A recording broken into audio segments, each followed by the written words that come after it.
murder of Felicia Johnson. Felicia Marie Johnson was born on April 10, 1998 to Kevin Johnson in San Diego, California. Felicia was loved by her family and especially close to her dad, Kevin Johnson. Friends and family close to Felicia describe her as a beautiful young lady who aspired to work in the hair, makeup, and modeling industry. In early April 2022, Felicia flew to Houston, Texas for a job at the CoverGirls nightclub, but she was turned away on the 10300 block of West Little York. Felicia was disappointed because she had high hopes of receiving the job. Felicia called for a Uber, but it was taking too long. The Uber ride was ordered by Chukwuebuka and Wobodo, a 28-year-old man she had met online and that had propositioned Felicia to see her in person for $500. Felicia was never seen or heard from again. Through cell phone pin,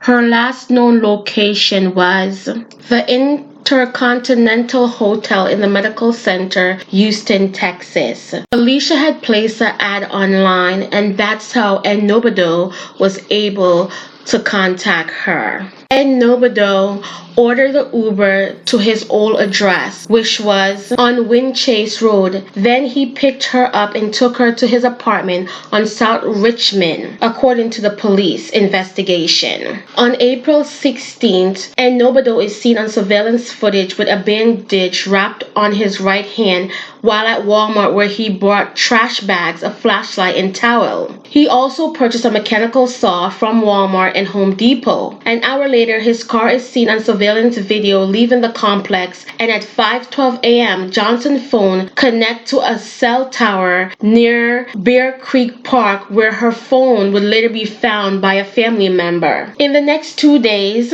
Enobodo took out money and purchased supplies, including towels and trash bag. His internet search included things like most frosted part of Houston. On May 13, detective got search warrants for his car and apartment. Investigators found very strong support of Johnson DNA in his apartment and a gun, knife, and shovel in his car. Enobodo was taken into custody during a traffic stop but was released without charges, but police seized his cell phone. Court documents said the cell phone contained a photograph of a dismembered female in addition to 3 photos of deceased individuals. The individuals in the photos were not identified and no metadata was associated with them. During this time, Felicia's father, Kevin Johnson, hired a private detective. He wanted to know so badly what happened to his daughter.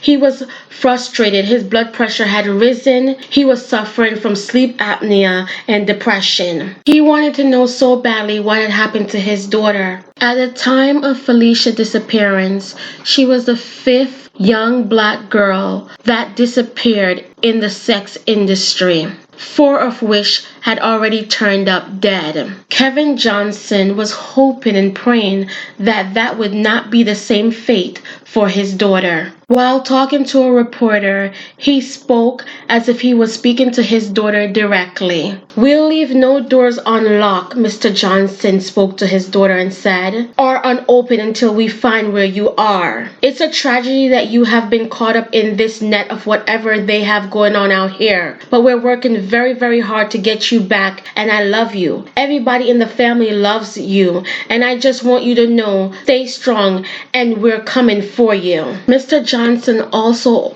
opened up a GoFund account for his daughter so that he could stay longer in Houston, Texas, to find out what had happened to her and exactly where his daughter was. Enobodo was previously accused of sexual assault in November 2020. Police said a woman claimed he tried to rape her in his vehicle. She got out and broke free after he chased her down and grabbed her wrists. The woman said in the probable cause affidavit. Police said she later denied there was any violence or sexual assault. She said she did not want to press press charges and she just wanted to go home. After Felicia disappeared, a search warrant was obtained by the Houston, Texas police.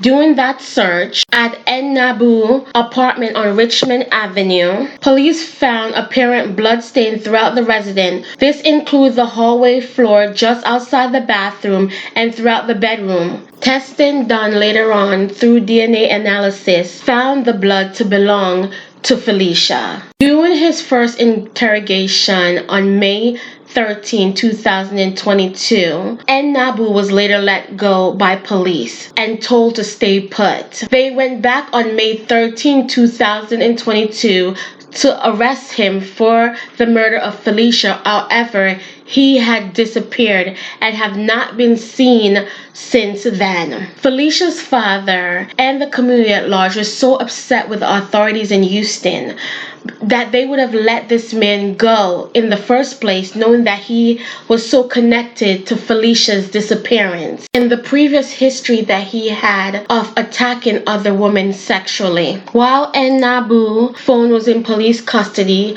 they checked for his Google searches. His searches include how to kill without getting caught, how to be a serial killer, what does bleach do to blood.